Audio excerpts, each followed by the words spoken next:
আমরা আজকে শুনতে পেরেছি যে সংস্কার পরিষদের শপথ বিএনপি গ্রহণ করেনি।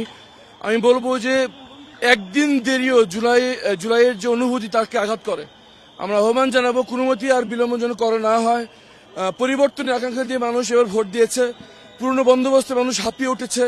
এই নতুন আকাঙ্ক্ষার বাস্তবায়নের নাম হচ্ছে জুলাই সনদ। এর অক্ষরে অক্ষরে পালন হতে হবে। কোনো বিলম্ব, একটা দিনের জন্য বিলম্ব জনগণের মনে শঙ্কা তৈরি করে যেটা আদৌ বাস্তবায়ন হবে কিনা। প্রথমত যে কারণ তারা দেখেছে এটা সম্পূর্ণ অযৌক্তিক। সেই ঘোষণায় যে অর্ডিন্যান্স এটা জারি করা হয়েছে সেখানে বলা আছে যে আমাদের সংসদ সদস্যদের শপথ গ্রহণ করাবেন তিনি এই কি বলে সংস্কার পরিষদের শপথ গ্রহণ করাবেন। এখানে যে যুক্তিতে তোলা হচ্ছে এটা খোরা যুক্তি। আমরা আহ্বান জানাবো আর কোনো বিলম্ব যদি না করা হয়, আমরা ভিতরে যে আমাদের নেতৃত্বে আমরা সিদ্ধান্ত নিব আমরা কি করব।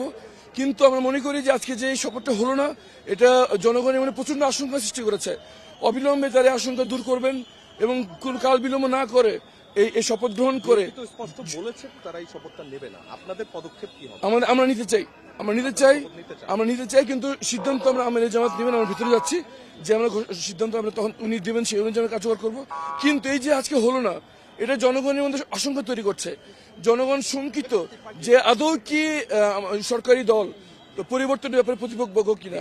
আমার বিশ্বাস জনাব তারেক রহমান অবিলম্বে এই শঙ্কা দূর করে জুলাই সনদ বাস্তবায়ন করবেন। ধন্যবাদ সবাইকে।